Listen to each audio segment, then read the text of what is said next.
Estamos aqui em mais um episódio do Asp Talks.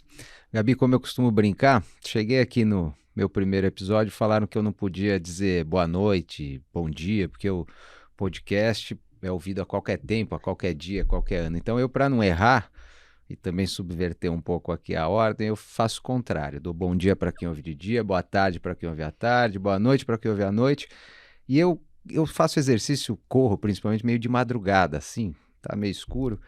E escuto podcast essa hora, então também dou uma boa madrugada aqui para todo mundo que faz essa mesma coisa. Adorei. Bom, estamos aqui hoje com Gabriela Scanlon, advogada brasileira que atua nos Estados Unidos já há um bom tempo, com uma carreira muito consolidada lá, atuando principalmente nessa parte de rastreamento de ativos, fraudes relacionadas ao Brasil e outros países. Gabriela, tudo bem?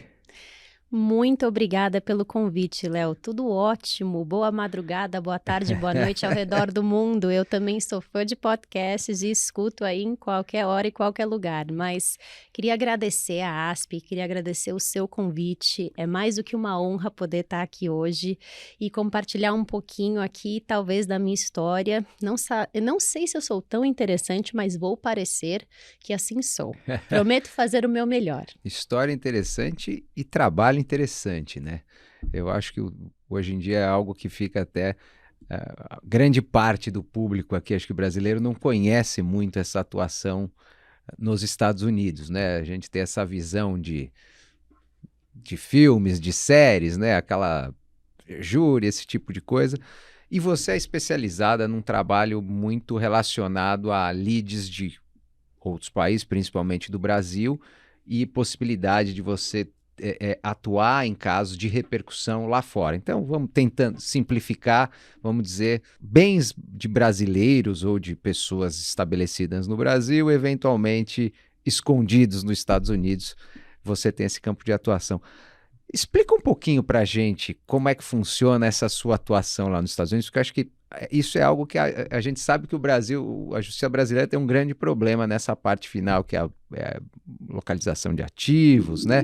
E no exterior nem se diga. E tem pessoas, acho que nem sabem da possibilidade de fazer esse tipo de busca. Explica assim, começar por um pouco e a gente vai descascando essa cebola aqui.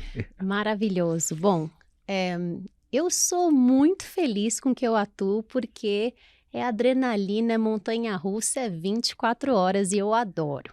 Bom, procurar ativos lá fora. Nós brasileiros, eu acho que somos um dos povos que mais viaja. Você vai em qualquer aeroporto, em qualquer lugar do mundo, a gente encontra um brasileiro, né? E principalmente em Miami, a capital da América Latina. E Orlando, né? Orlando, Miami.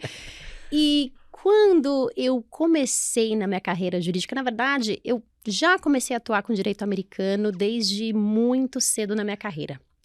E eu caí no asset tracing por coincidência, né? Eu nem sabia o que era uma Section 1782, eu nem sabia que isso podia acontecer, porque no Brasil, por mais que eu tenha feito uma faculdade que era bem progressista, no seguinte sentido, de abrir para uma literatura que não apenas uma literatura europeia, mas buscar colocar a ideia de case law na nossa cabeça. Eu fiz a Fundação Getúlio Vargas. Perfeito. Eu fui a segunda turma. Que legal. Então, o professor Ariosvaldo Matos Filho, ele era muito, eu diria, muito fã, né, de como o direito era ensinado em universidades americanas. Foi a primeira que começa aqui, né? A primeira. E quando a gente tem um contato com case law, quando a gente tem um contato com justiça americana, é uma justiça muito pragmática. Ela é uma justiça muito baseada em caso, mas o que isso significa? O direito, ele se desenvolve com a sociedade, ou ele vai se aprimorando, né? O nosso direito também, mas eu acho que quando a gente tem uma revisão de Código Civil, às vezes demora anos para que isso aconteça, né? E nos Estados Unidos, a gente vê que ferramentas específicas, elas vão sendo moldadas, né, de acordo com a necessidade de casos. E a gente tem que pensar que uma das grandes diferenças entre o direito, eu diria, o direito civil, né, de civil law countries e o common law, é a possibilidade de abrir o portal do Discovery. O Discovery é um portal que no direito brasileiro, pelo menos, mas muitos países da Europa também, é muito controlado, né? Exato. Muito controlado pelo juiz. A gente aqui até tentou o CPC 15 aumentar as produções antecipadas de prova, arranhar um pouco, mas é um solta e prende, né? A gente arranha e aí o judiciário segura, né? Exatamente. Eu trabalho muito com produção antecipada de provas para tentar dar algum tipo de, eu diria, respaldo para os meus processos nos Estados Unidos. E eu acabei aprendendo um pouquinho, me corrija se eu estiver errada, mas a ação de produção antecipada de provas, quando a gente olha para o código, por exemplo, ela não decide mérito. Correto? Exatamente, não é para decidir mérito. Exatamente. E aí hoje a gente vê que existem julgados que já abre a possibilidade de uma, talvez, pré-discussão de mérito nesse sentido. Então, acaba ficando algo que explica não muito bem explicado e a ferramenta não está cumprindo o seu dever de ser eficiente. Exato. Ter um litígio eficiente para as partes. Ou até né? evitar um litígio. Exatamente. Né? Bingo. Nos Estados Unidos, como a gente estava conversando um pouquinho aqui antes de começar, o direito ou o litígio, ele é muito entre partes. O juiz não gosta de ser incomodado porque o juiz não gosta de processos. Se a gente for pensar o número de processos que uma corte federal ou estadual julga nos Estados Unidos comparado ao número de processos que se iniciam no Brasil, é algo assim, é muito discrepante. Quando um advogado americano busca em entrar com um complaint, por exemplo, lembre-se que no direito americano, seja criminal ou seja civil, existe o direito ao júri. E aí não está no poder do juiz. O julgador dos fatos é o júri. Você vai ter 12 pessoas, que é o seu entregador de pizza, que é a pessoa com uma qualidade de vida maravilhosa que mora no Upper East Side em Nova York, ou whatever. São pessoas de características distintas que vão ser os julgadores dos seus fatos. Então, é um poder muito relevante que a justiça, né, e que assim passa para cidadãos normais. Exatamente. Então, esse risco é um risco que nós, advogados, ponderamos ao pensar em iniciar com ações ou não ações. Mas qual que é o grande benefício que a gente tem com o processo civil nos Estados Unidos? É o portal do Discovery. A gente abre uma porta que é uma porta que não existe em nenhum lugar do mundo.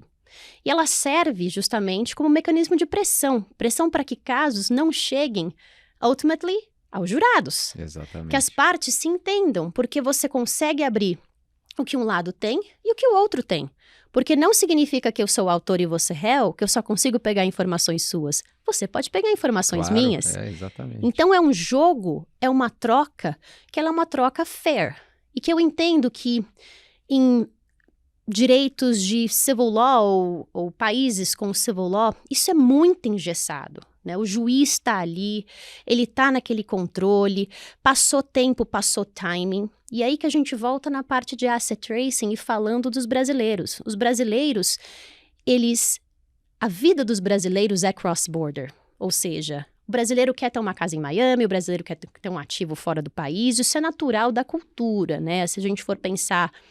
Eu, desde jovem, a gente escutava, né? Meu avô falando, nossa, ter dólar, né? Era uma coisa, ter dólar. Nos Estados Unidos era comprar um certificado de alguma empresa, né? Cada país tem a sua cultura. E eu acho que, dada a nossa história, eu nasci em 87, mas considerando todos os plano Collors e aquelas... Era natural, né? Era a proteção, mas uma economia... Você pegou pouco ainda, né? Mas você não lembra, acho que você não vai ter a lembrança do dinheiro sendo cortado, né? Exatamente. Trocando, assim, né? Então, o dólar era a salvação, né? No fim. Então, a nossa história, ela leva muito a essa busca de ativos no exterior. Porque se a gente olha as grandes brigas de família no Brasil, se a gente olha grandes brigas societárias, sempre existe um componente fora do país. Da nossa própria cultura. Eu quero ter algo em moeda em dólar, em euro, na Suíça, enfim. Eu acho que se a gente fizesse uma enquete na rua, né, e perguntasse, enfim, você acha que, não, levou dinheiro para fora e pronto. As pessoas têm um entendimento que é mais ou menos cultural. E quando você fala ainda, né, que é interessante, né, quando você fala de anos 80, 90, né, além da questão da proteção, existia um ponto que era a questão de também, o controle era muito menor, né? Exato. Então, uma forma de deixar ativos não declarados sem ter tanto da dificuldade que tem hoje, né? Então, remeter dinheiro, ter ativo, não declarar era algo muito mais comum. E a gente sabe que isso foi ficando mais difícil com o tempo, mas, enfim, hoje... Não, exatamente. E chega num segundo ponto que é muito importante para a busca de ativos nos Estados Unidos ou qualquer outra parte do mundo, a nossa burocracia, que é algo nosso, né? É algo talvez que a gente tenha alguma herança de, não sei, direito português ou espanhol, mas nós temos uma burocracia que ela é por demais morosa. Vamos pegar um exemplo da vida cotidiana. Se eu quero comprar um carro hoje, se eu vou na concessionária hoje, eu não saio com o carro. Impossível. É impossível. Mesmo que eu já tenha todos os documentos com firma reconhecida, mesmo que eu tenha o dinheiro no banco pronto para fazer uma transação ali TED, eu não saio com o meu carro hoje. Se eu vou nos Estados Unidos e hoje entro em qualquer concessionária, assumindo que eu tenho um crédito bom ou um dinheiro para pagar, eles fazem acontecer. E por que isso é importante? Porque na parte de busca por ativos, sempre, seja um devedor, ele opta por jurisdições que tenham uma facilidade de você park seu money, deixe o seu dinheiro aqui. Abra uma empresa. Para você abrir uma LLC, em questão de minutos, você abre uma empresa nos Estados Unidos. Uma sociedade limitada nos Estados Unidos é muito fácil. Estou vendo uma entrevista em Delaware que acho que funciona 24 horas. Você fica ali. É muito fácil. É muito fácil, você não tem que abrir muito da sua vida, ninguém está interessado com seus negócios. Assim, se você me apresenta o mínimo, eu confio em você. É uma presunção, a gente aqui tem a presunção de culpa, né? Lá é invertido, é o normal, né? Vamos falar que seria o adequado, né? Exatamente. Presunção de inocência. Você quer entrar no mortgage?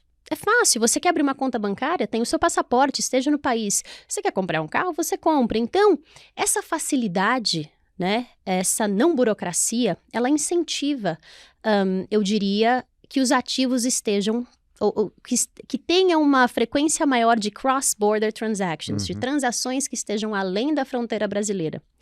E é claro que se um devedor, né, e eu falo devedor aqui genericamente porque eu tenho uma posição muito forte de atuar para credores, né? E eu, como atuo na minha advocacia artesanal, eu procuro manter essa especialização aqui. Uma especialização e a minha tese, Exato. Principalmente quando eu estou com tribunais, e eu acho que aí um conflito de interesse em teses opostas às vezes é um pouco complicado quando nós assinamos a petição sozinhos.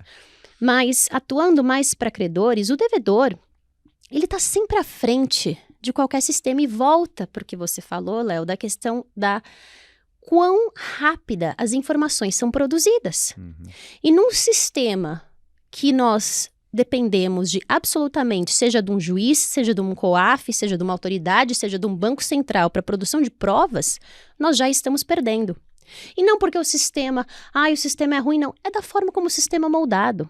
Nós sabemos que os agentes públicos, eles possuem ali o seu tempo de produção de documentos. Mas eu não sei como acontece no Brasil, talvez um requerimento para produção de provas, mas eu tenho certeza que o Banco Central não vai cumprir com o teu requerimento em 14 dias. Hoje, na verdade, isso é interessante. Eu acho que o gargalo não está mais na vinda da informação. Entendi. Porque hoje você tem um sistema bancário brasileiro muito informatizado. Então, nessa informação online, um juiz num clique tem a informação do patrimônio, vamos dizer, da parte financeira da pessoa muito rapidamente. Isso é rápido. Eu acho que eu acho que isso até é um pouco invertido em relação aos Estados Unidos. Com certeza. Eu acho que nessa parte hoje quando vem a informação do poder público, isso é rápido, porque é muito informatizado. Nosso gargalo está antes. É a fotografia, é o passado. É como fazer é justamente nessa utilização do meio da produção antecipada de prova. Que se a gente vai fazer um comparativo, que é o que você falou, é engessado. Você tem o judiciário e tem entendimento para lá, entendimento para cá. O CPC 15 trouxe uma ideia um pouco mais aberta, só que a visão que foi se desenhando ela é um pouco mais restritiva, né? Então, limitando para algumas questões. Se abrir uma possibilidade de contraditório, às vezes até, porque pelo CPC não haveria um contraditório direto. E hoje tem um contraditório que está virando um contraditório amplo, de mérito, né? Então, acho que a ideia que era seguir um pouquinho do Discovery americano, e até um dos incisos ali do artigo é evitar litígios. Eu acho que a gente está perdendo um pouco a chance, sabe, de utilizar o mecanismo. Mas isso também porque nós somos um sistema muito garantista. Exato. E eu acho, quando eu adoro, eu tenho a Constituição dos Estados Unidos, assim, no meu escritório, é uma página. É uma página. Exatamente. Ela é uma página. E a Constituição do Brasil são 200 e quase 300 artigos, com não sei quantas emendas. A Constituição dos Estados Unidos teve 27 emendas. A última, se eu não me engano, em 81, e a penúltima nos anos 70, a de 81, ela revoga dos anos 70, mas as primeiras 10 emendas fazem parte do Bill of Rights, que já foi aprovado junto com a Constituição. Então, se você for pensar, o número de emendas à Constituição nos Estados Unidos, ele é quase inexistente. É verdade. Então, nós temos mais de 88 para cá. E isso deixa o judiciário moldar a necessidade, o dia a dia das demandas. E por isso que na parte, voltando àquela ideia de como é que funciona esse adversarial system e por que ferramentas nos Estados Unidos de produção de provas podem ser tão invasivas e causar uma pressão que ela desorienta o devedor. Porque por ser um sistema garantista, mas, como é que eu vou dizer, não detalhista no seu garantismo, se isso faz sentido. Por exemplo, você tem o seu free speech, ele é amplo, né? Existem formas de você moldar? Existem, mas isso passa por um strict scrutiny muito severo de Suprema Corte. Quando eu falo em produção de provas, é tão amplo que mas o meu direito constitucional, o meu sigilo bancário. Mas eu não posso. Isso não existe. Então, o juiz não gosta de estar envolvido em briga de discovery. E quando existem brigas de discovery, devem ser elas, eu diria, sérias, né? E o magistrate judge é quem é apontado para resolvê-las.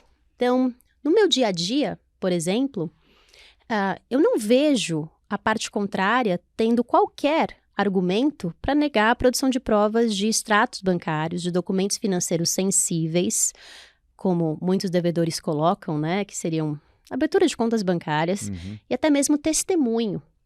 E testemunho nos Estados Unidos é algo muito importante, porque você dá sob pena de perjúrio, né? Sim. Então, isso para voltar na ideia de, quando a gente fala em 1782, eu não tenho um sistema, eu tenho uma aplicação. Então, falando um pouquinho dessa ferramenta. Só para explicar um pouquinho, explica para a gente só um pouquinho a 1782, que eu acho que é importante você só dizer o mecanismo assim para a nossa audiência entender. Claro.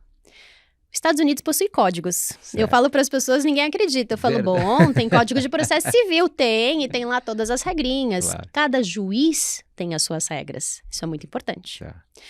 Então, quando eu comecei a advogar, muito engraçado que eu lembro, nossa, eu tô olhando no Código de Processo Civil, eu tô na Corte Federal, tá ok. Aí, de repente, eu recebi um e-mail da clerk da juíza, não, você não meet and confer com a outra parte de acordo com o artigo tal, das regras da juíza. Eu falei, nossa, eu nem sabia que cada juiz tem a sua regra, meu Deus do céu. CPC do juiz ali. CPC dos juízes.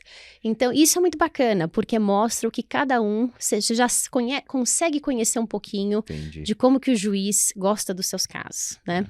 Mas voltando para a ideia do que é a 1782, ela nada mais é do que a seção 1782 do capítulo 18 do Código Federal Americano.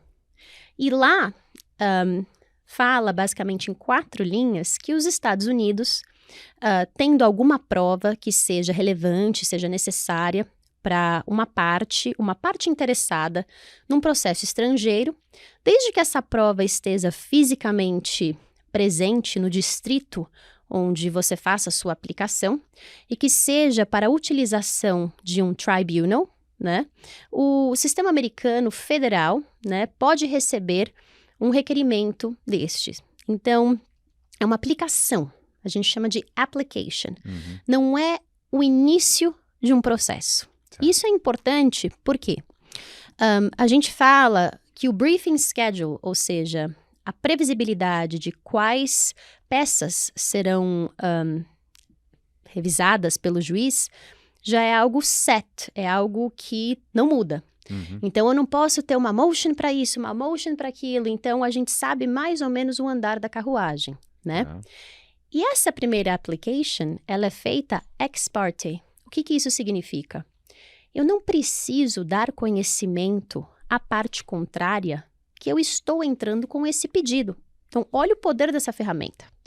É claro que essa parte, se a ordem inicial for aprovada e se ela receber uma intimação, ela tem o direito de contestar a ordem inicial que foi dada e aí rebater os argumentos que eu coloquei no Memorandum of Law, que seria uma explicação dos direitos de por que eu posso sim vir para essa corte e solicitar essa prova. E você normalmente ia vir, por exemplo, vinculada a um processo que tem aqui, se fosse do Brasil, você vem baseada numa ação que tem no Brasil, como você disse, você atua basicamente para credores, você viria mostrando, tem uma execução, uma briga de herdeiro, etc e tal, e tem um patrimônio possivelmente ocultado aqui nos Estados Unidos. Né? Exatamente.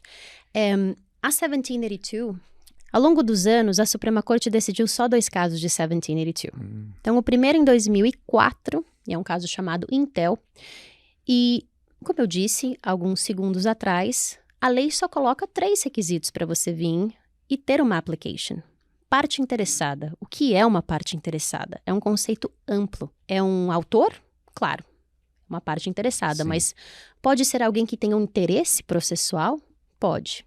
Pode ser alguém que tem um interesse na investigação criminal, quando, por exemplo, em alguns países a investigação criminal apenas é conduzida pela autoridade? Pode ser um interessado numa investigação regulatória? Pode. Então, é muito abrangente. Quem é uma pessoa interessada? Né? E a jurisprudência ela é muito ampla para cada vez tentar acomodar diferentes sistemas jurídicos ao redor do mundo. Número 2. Essa prova está aqui nos Estados Unidos? Como é que você prova que essa prova está nos Estados Unidos? Em teoria, o que a gente fala, o burden of proof, né? Eu tenho que provar minimamente a razão de eu achar que essa prova está nos Estados Unidos. Sim. Mas acaba sendo uma questão também interessante, porque a gente pensa em banco. Bancos que têm a sua sede nos Estados Unidos, mas subsidiárias no Brasil. Eles enviam essas informações, a subsidiária brasileira, ela envia essa informação para a matriz americana? Eu não sei os protocolos internos de bancos. Né? Então, eu tive casos específicos com bancos grandes, em que o banco falava que eu tinha o dever de mostrar que o banco tem esse documento. Veja, que isso é um threshold muito alto, que vai contra a ideia de liberalidade de 1782. Né? Então, existem discussões ao redor disso, mas em teoria, com quanto que você mostre que você acha que essa prova está lá, você já tem o direito de ir buscá-la. Um indício, alguma coisa do gênero. Exatamente. E número 3, um tribunal. Óbvio, eu não estou falando um gueto que tem as suas próprias leis, eu estou falando uma instituição que é reconhecida por um Estado, o Judiciário Brasileiro, obviamente, né? CVM, obviamente. E aí entra e as arbitragens, né? Então, arbitragens entre Estados ainda vale. Em 2022, a Suprema Corte, no seu segundo e último caso que analisou de 1782, falou, não, eu entendo que arbitragens privadas não se encaixam num conceito de tribunal. E aí fechou um pouquinho mais o cerco. Teria que ter uma figura estatal, vamos falar assim. Exatamente.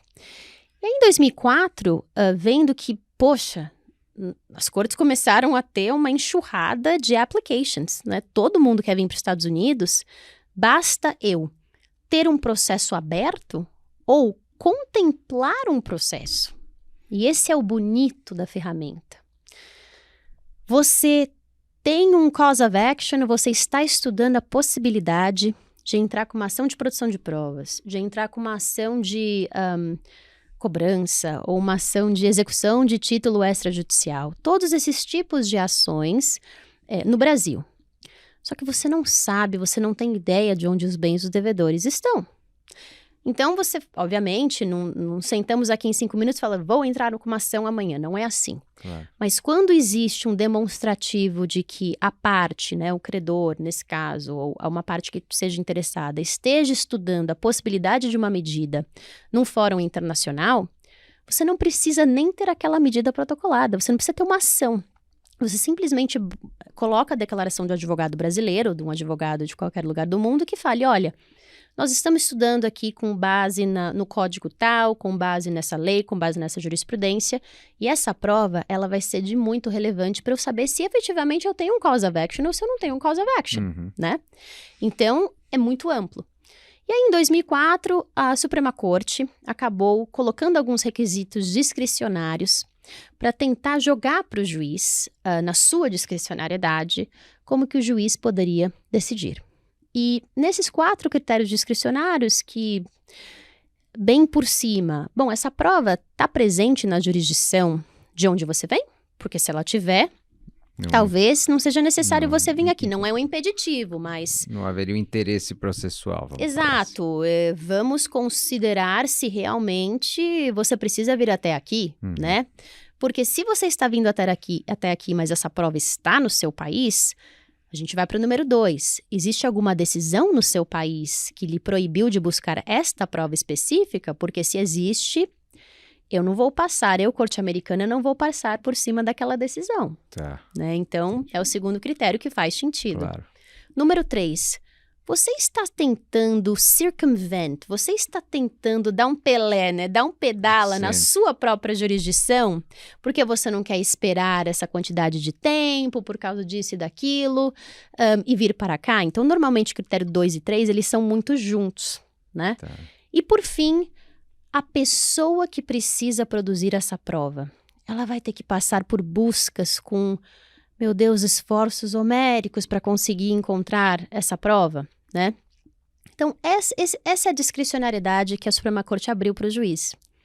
E aí é muito interessante, porque a jurisprudência, né, o case law desde 2004, ele se desenvolve de formas distintas, né, com problemas e discussões que muitas vezes os devedores trazem para dizer, olha, não quero, não pode, deixa eu explicar por quê. Fishing Expedition. Exatamente. Claro, que isso até eu quero que você depois diga para ele, porque esse obviamente, foi importado. Foi. E hoje ele está em todas as contestações de produção antecipada de prova. Todas. Né?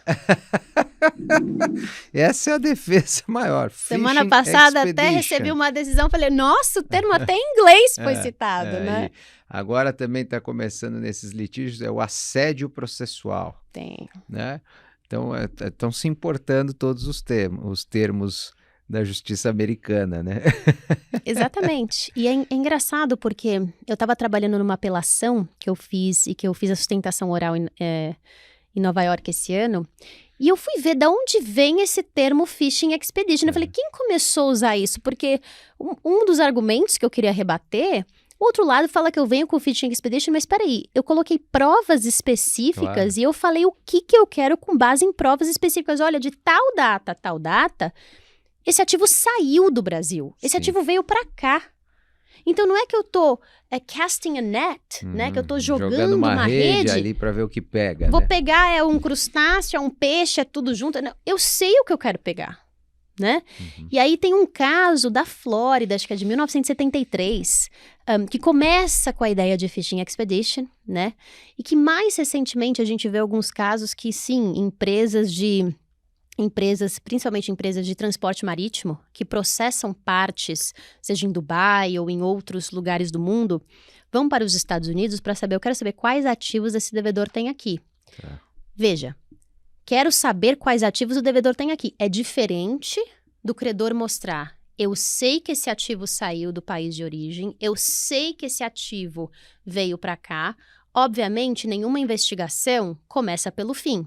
Claro. Eu preciso entender o que aconteceu no meio, né? Todos os escândalos, se a gente for pegar de seja corrupção, Enron, whatever, eles não começam, você começa com uma pista e você puxa o novelo. Você não acorda um dia e fala, deixa eu ver o que é o patrimônio dessa pessoa, porque obviamente aí sim, ainda que você tinha colocado as garantias que os Estados Unidos têm essa visão, é garantista, mas não, vamos dizer, de uma maneira exagerada, é obviamente que isso não é permitido, né? Que Exatamente. você dá para o particular também, em qualquer situação, não, é só pedir que você tem acesso E tá dado. Tá dado, né? Não é assim. Né? Também não é assim. Então, eu, quando busco fazer as minhas applications, eu trabalho muito especificamente com o advogado brasileiro para mostrar que, olha, entenda bem o seu juiz americano.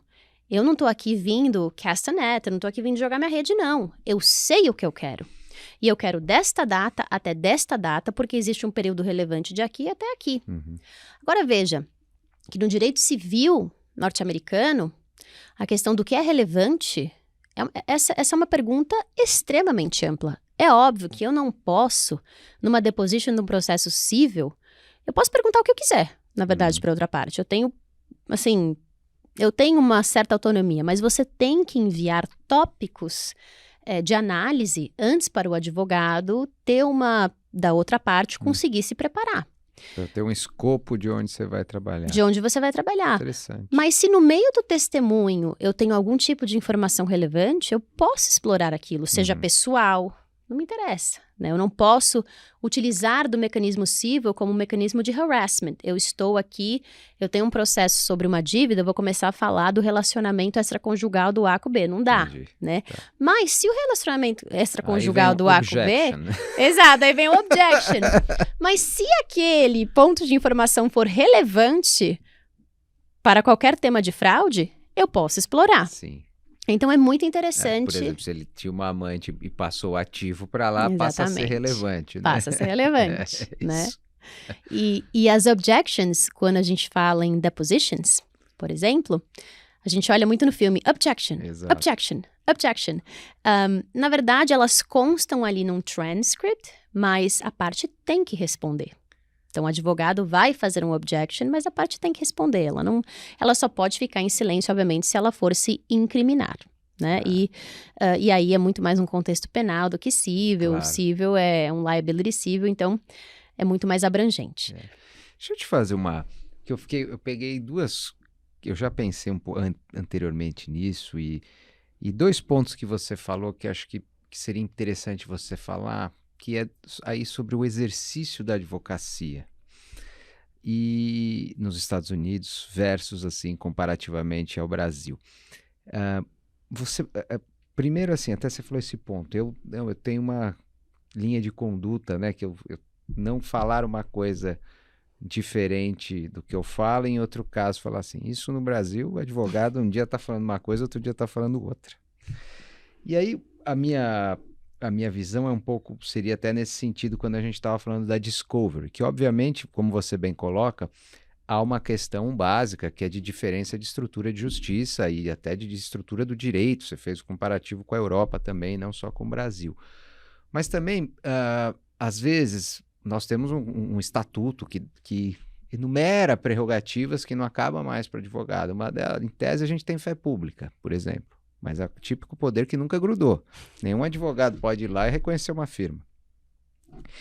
Então, nós temos no papel um tanto de poder, mas esse poder não é tão garantido aos advogados. E, ao mesmo tempo, eu vejo que a gente também tem deveres, mas eles também não são tão exigidos. Ao passo que o que a gente vê nos Estados Unidos é que os advogados têm muito poder, mas, ao mesmo tempo, eles também têm uma necessidade de uma linha de conduta e de responsabilidade muito rígida. Você acha que isso está dentro, isso casa com o sistema, porque quem tem muito poder, por exemplo, que é o advogado numa discovery, também tem muita responsabilidade, né? Talvez a mudança teria aqui parece que isso, não há confiança em se transmitir esse poder para o advogado aqui, né? Não existe essa confiança colocada, porque também demandaria uma questão de estrutura de responsabilidade. Mesmo as autoridades aqui também não têm responsabilidade como as autoridades americanas têm, né? O promotor pediu lá, botou alguém em trial de forma errada, é processado depois. Aqui nunca, não existe, né? Você podia falar um pouquinho sobre isso aqui pra gente? Você tocou no ponto-chave, né, Léo?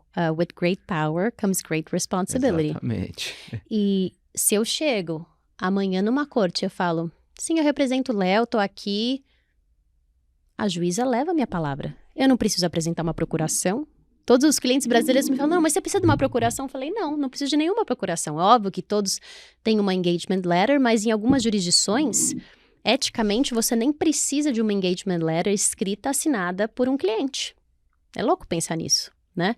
Porque o advogado, numa corte, ele é a representative of the court.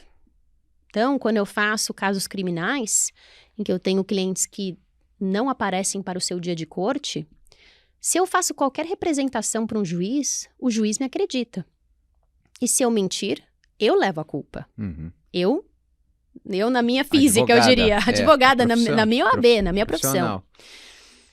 E eu diria que os clientes americanos e os juízes, né, eles não brincam em serviço. Eles te denunciam, sim, para o bar. Então, a última coisa que um profissional do direito quer nos Estados Unidos, que um advogado quer nos Estados Unidos, é uma reclamação disciplinar com qualquer bar. Uhum. Tanto que, muito mais de uma vez, eu diria mais de 10 vezes, eu já liguei para a central de dúvidas da OAB de DC ou da OAB de Nova York e informei, olha, aconteceu isso, sem dar nomes, obviamente, eu não sei se eu posso fazer isso, é o que eu gostaria de fazer, mas olhando a regra tal e a regra tal, é ético fazer isso? E muitas vezes, na maioria das vezes, eles me dão uma opinião oral, sempre, e quando o assunto é um pouco mais cabeludo, eles te dão uma opinião por escrito. E assim você tem o famoso, desculpe meu termo chulo, cover your ass letter, para falar, olha, eu não fiz nada de errado. Tá. Porque os clientes brasileiros, eles são muito criativos, né? E não tem medo de nada. E quando me vem um cliente brasileiro e fala, não, mas eu quero que você fale isso, eu falei, mas tá bom, qual que é o respaldo, seja jurídico ou seja factual? Porque eu não vou assinar uma petição sem saber se esse dado é verdadeiro e sem saber se o que você está me falando é verdadeiro. E como é que eu provo? Eu estou assinando essa petição. Por isso que no direito americano, nós temos os affirmations, os affidavits, os verified complaints. O que meu cliente fala, eu acredito, mas eu faço assinar embaixo também para a juíza ver que esse complaint é verified pelo cliente. E que se amanhã vem alguma bucha do outro lado, eu, advogado, acreditei no meu cliente, né? Eu fiz a minha due diligence até onde dava para eu ir, mas eu confiei nele. Mas todos os advogados têm grande poder. Inclusive agora, infelizmente eu não posso falar, mas eu tô num caso em que existem indícios sérios de que o advogado que fez a representação em Nova York não é advogado da parte, ou que a parte não o contratou. No Brasil, vamos atravessar uma petição e falar isso e tá tudo certo. Eu jamais vou entrar com uma petição nos Estados Unidos falando existe a suspeita que ele não representa o X. Bom, com base no quê? E eu quero ter ali assinado pelo meu cliente, assinado pelo advogado internacional dele, ou com respaldos para eu fazer esse tipo de alegação, porque é uma alegação muito séria. Com certeza. E que pode se voltar contra mim, né?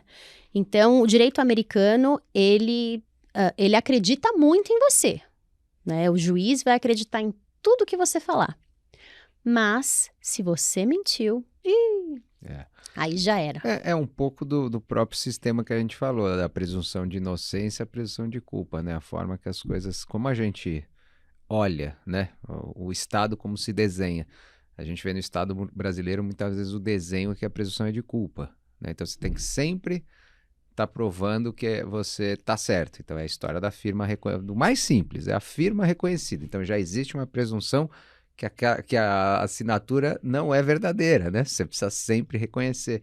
E acho que para o advogado é um pouco essa questão, né? A gente tem é óbvio que isso é uma cultura que vem, mas acho que a própria advocacia talvez devesse seguir aquele bordão, até que a gente aprende no começo, você é o primeiro juiz da causa, né?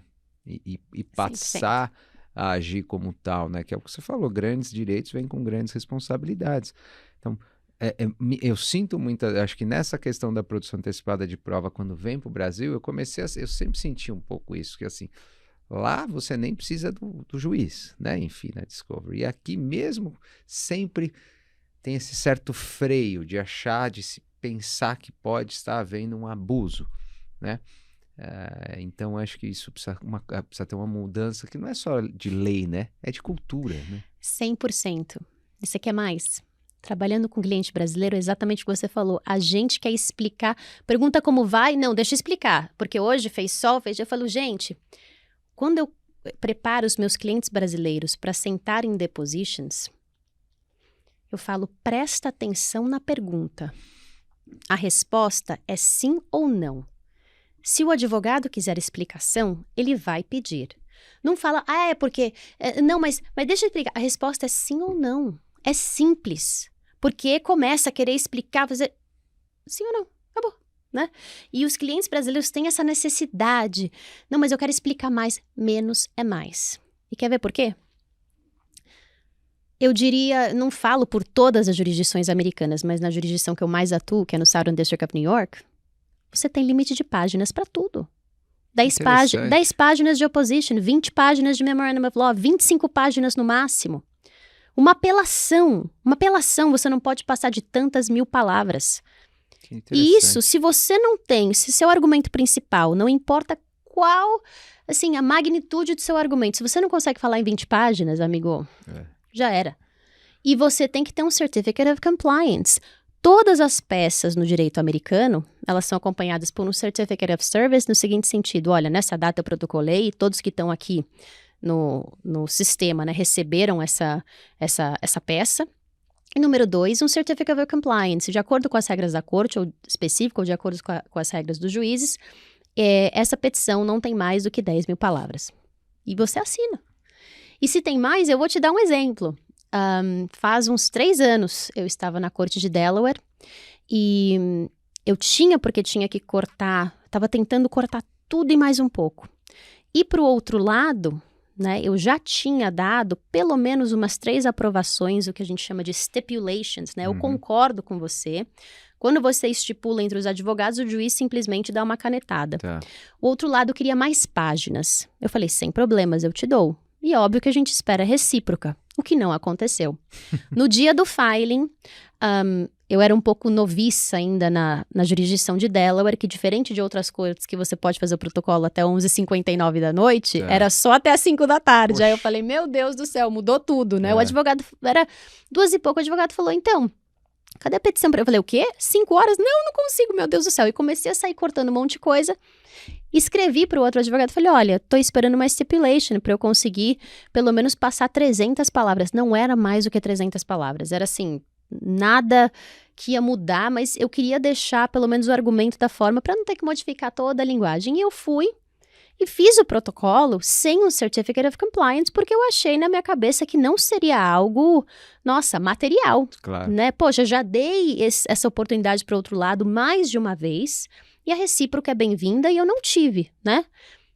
Eu recebi uma ordem do juiz que tirou a minha opposition do filing, do docket. Ele falou, se você é uma advogada séria, você tem que saber respeitar limites de palavras. Bem assim comigo. Aí eu falei, meu Deus do céu. Falei, ok, aprendi, nunca mais vou fazer. É isso aí. E aí o clerk da corte escreveu um e-mail pra mim falando, olha, você quer fazer uma motion for reconsideration? Aí eu fiz, expliquei e reprotocolei a minha petição sem as 200 e poucas palavras que tinha. Mas eu aprendi a lição. Aprende, com certeza, né? Isso me lembra que eu tinha um juiz conhecido que ele falava assim, olha, se vê uma petição aqui com pedido de liminar e tem mais de 5 páginas, eu já não dou, porque não tem bom direito. Bom direito você não precisa de muita... Você fala em uma página, né? Exatamente. Queria te fazer uma última pergunta, aí já mais pessoal, carreira. Você começou aqui no Brasil, como falou, estudou na GV e trabalhou aqui em escritório grande, internacional, e depois foi para lá, começou... Para um jovem advogado que pensa assim, sonha em trabalhar em Nova York, né? Pensa lá em achar que está no Suits ali, né? O que você recomendaria? O que fazer? Como proceder? como estudar, como se posicionar, né? Que dicas você daria? Eu diria, Léo, que todos os dias no meu LinkedIn eu recebo, assim, um monte de mensagem, ai, me fala, e eu tô sempre aberta, ligo para as pessoas, mas eu vou falar um pouquinho do que eu acho que seja, talvez, um caminho interessante. Nunca é impossível, mas cada vez fica mais difícil. Existe preconceito? Existe. Existe preconceito quando eu chego na corte, por mais que meu inglês seja fluente, maravilhoso, eu tenho um sotaquezinho. O juiz vai perceber, né? Existe o fato de eu ser uma estrangeira? Existe, né? Então, preconceito existe e eu acho que ele não é um impeditivo, mas em escritórios de advocacia maiores, o advogado internacional, ele não é visto como uma peça-chave no começo, tá? Quando você começa a sua carreira, você nunca vai ser visto como uma peça-chave para uma determinada prática, tá? Então, você é visto como uma pessoa que tem um conhecimento de uma língua estrangeira e de um direito estrangeiro e que pode ajudar, seja numa arbitragem, seja num litígio, seja no M&A, seja num capital markets, enfim. Então, acho que isso é muito bom todo mundo saber. Não é sempre rosas, Você né? não vai ser o Harvey Specter. Não vai, não vai, Demora. Mas não é impossível. Então, hoje para um jovem jurista, eu diria, muitas faculdades do Brasil têm convênios com faculdades internacionais. Poxa, fazer um ano lá fora, já na graduação, é algo muito bacana. Eu sei que eu não fiz isso, mas eu devia ter feito na época da GV. A GV, por exemplo, tinha um convênio com uma faculdade lá fora que você fazia o seu último ano e já valia como um LLM e você já podia até fazer a prova do bar. Então, existem algumas ofertas que são muito bacanas. Então, tem LLMs hoje que você faz em 2 anos se você não consegue morar fora durante os 9 meses ou 11 meses. Né? Então, durante a graduação, eu já acho que vale a pena pensar, ir, conhecer, né? Pessoas ou cada vez mais em escritórios grandes aqui do Brasil, existem convênios para se trabalhar em escritórios grandes dos Estados Unidos. Às vezes, o que pode ser um impeditivo, seja, o escritório grande vai querer me pagar um salário de Nova York, às vezes pode ser um impeditivo, mas, poxa, o que custa você tentar combinar do escritório do Brasil continuar te pagando, talvez, e você pelo menos conseguir dar essa ida para lá. Muita gente me faz essa pergunta quando está no LLM. Né, e falar, eu preciso de um emprego. É óbvio que eu não vou mentir que escritórios internacionais têm suas relações consolidadas com escritórios grandes brasileiros e que se você tem um sócio que te adora, que trabalhou lá fora ou que tem um ótimo relacionamento com alguém lá de fora, você já tem que ficar em cima daquele sócio e falar, olha, eu vou entrar no LLM em julho, já em janeiro daquele ano, no começo do ano você já começa a escrever para o escritório, hein? Então, esse relacionamento, e a gente não tem que ter vergonha de perguntar, não. Ele é muito importante. Agora, quem não tem isso, eu não tive isso. Eu vim de um escritório americano. Eu trabalhava no escritório americano, no Brasil, e aí a gente, enfim, estava num problema político do país e o escritório americano acabou downsizing, e eu não consegui ficar pelo mesmo escritório americano em Nova York. Eu não consegui. E a minha vida mudou em questão de segundos. E quem olhava o meu currículo me perguntava, mas por que você não está voltando para esse escritório estrangeiro? E eu simplesmente falava a verdade, né? Mas eu queria muito ficar lá fora. Então, eu já vim com uma restrição ainda mais difícil, porque quem vem do escritório brasileiro tem o relacionamento ou não, quer experiência internacional. Eu já vinha do escritório americano, né? E eu falava, olha, eu acho que o escritório onde eu entrei, por exemplo, me contratou porque eu ofereci a eles, foi assim, o momento certo na época certa. Eles queriam abrir algo no Brasil, na América Latina. Eles estavam olhando para esse mercado faz um tempo. E eu falei, olha, se você me permitir, eu quero arriscar aqui para tentar te abrir um mercado. Eu vou te apresentar para o A, para o B e para o C. E deu certo. Nos meus primeiros 3, 4 meses, eu consegui trazer bastante casos. E aí eu acabei ficando no escritório, mas isso não acontece com todos. Não, sem dúvida, né? Se você tem a capacidade, eu sei que eu vou parar de falar, mas se você tem a capacidade, por exemplo, se você tem uma estabilidade financeira, né, que eu entendo que às vezes é difícil ter, principalmente para morar fora. Poxa, não deu certo com o escritório? Tenta ser clerk de um juiz. Muitos juízes, não federais, mas muitos juízes estaduais ou de cortes de comércio exterior aceitam clerkships simplesmente para pegar experiência, você acaba não sendo remunerado porque todos os serviços de judiciário, congresso, você acaba tendo que ser americano, então existe essa questão da nacionalidade, mas eles aceitam sim a ajuda, você é considerado um clerk, você tá tendo toda aquela experiência, e poxa, você colocou 6 meses no seu currículo que você foi clerk da Delaware Chancery Court. Isso é maravilhoso. Aí você bate na porta de um escritório, já mudou o cenário. Com certeza, né? Entendeu? Ou você vai na defensoria pública, que é diferente da promotoria. Promotoria você não vai conseguir porque você não tem cidadania americana. Mas quando você bate na defensoria, sim, às vezes eles querem um research assistant. Às vezes, você pode começar com um role que seja de legal assistant ao invés de associate. Então, para quem quer muito ficar lá fora, eu dou ideias fora da caixa para que você perpetue o seu tempo e que vá, né, melhorando o seu currículo para chamar mais atenção do escritório americano e falar, olha, eu realmente quero trabalhar com vocês, porque eu realmente quero ser um associate no escritório internacional. Claro, isso que demais. Excelente dia que agora também podem ir lá trabalhar no escritório da Gabriela. Aceito crescendo currículos. muito, que isso que é importante.